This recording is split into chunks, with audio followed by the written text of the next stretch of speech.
The discussion on how to replace the overflow tank in a 2008 535i E60, and my part finally arrived. I replaced the tube here that goes over and across and back into here, into the main part of the block.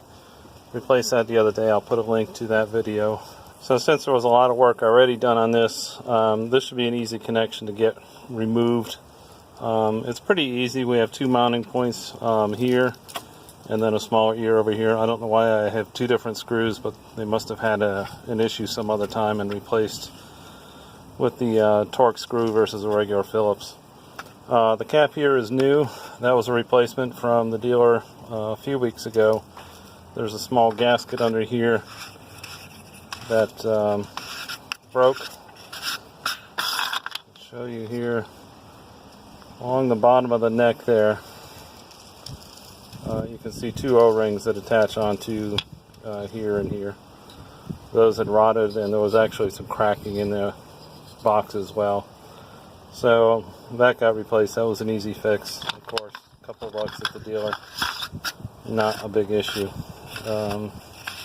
The other two hose components are going to be the next part that we deal with. So I've got a disconnect hose here, a hose here, a couple underneath, one cable connection and one physical hose, and the two screws, and the item should lift up out of the way. Before you get started, couple tips is to get yourself a little baster or a tube or a siphon or something.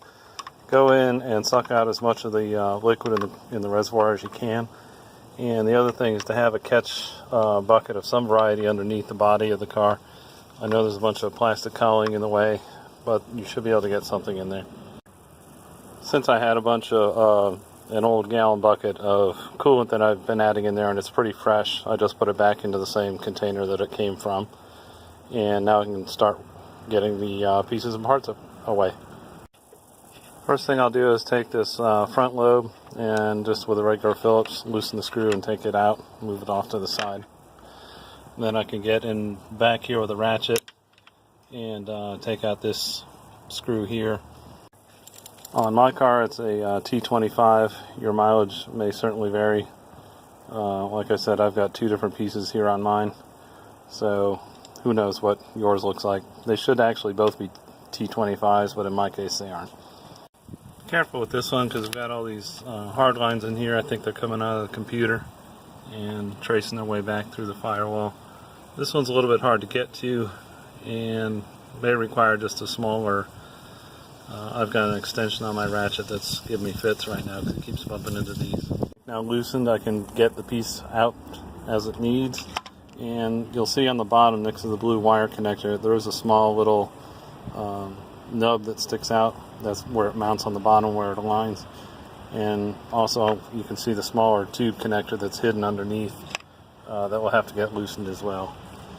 In addition, I've got the two mounting points here on top that will disconnect from the hose, and I don't have a hose on the back. It's just a stub end there that is closed.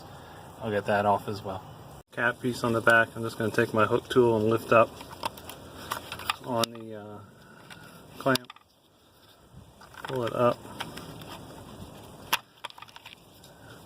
and it's just a horseshoe. It doesn't come off, and it should come straight out from there.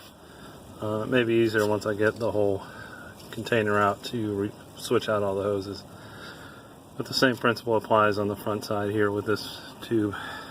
I'm just going to take our little hook tool, lift up on the clamp, the slide, and pull the hose out. You can see the second hose underneath. We'll do the same operation, just pull the clamp out, pull the hose, and then over around underneath here you can see that little gray clip, and that's where our electrical connection is for the sensor on the bottom. So let me go ahead and get those removed and pull the whole box out.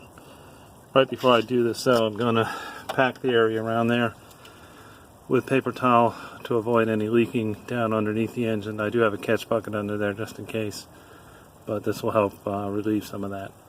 Lower hose that's installed. It did take a little while to get on. The last like millimeter or so was really hard, and it's hard to get forced on there. But every time I kept pulling it and pushing that clip down, it wouldn't seat correctly. So it took quite a bit of force just to get it on there. It slid on eventually and pretty easy, but it just took a little bit longer than I thought. So what I'll do next is take the connector there, that gray connector at the bottom near the towel, and plug it into that blue socket on the bottom here. That'll be our sender unit. And then reattach the upper two connectors and reattach the screws on the mounting points. These are going back in and coming out, so reattach the clamps, make sure that they were all the way flush and that the horseshoe clamp on there went in, replace my stub, and then put the two mounting screws back. This time I switched the location. That Phillips screwdriver is a lot easier to get out because you can't really put something straight down on it. And then my Torx screw up front. I just couldn't find my Torx screwdriver for the back. So what I do now is take off the packing cap, reapply the fluid that I took out of the tank back in there, and she should be good to go. The float bobber is just a little bit proud of where it should be. I think that's fine. It's not much that would have to come out.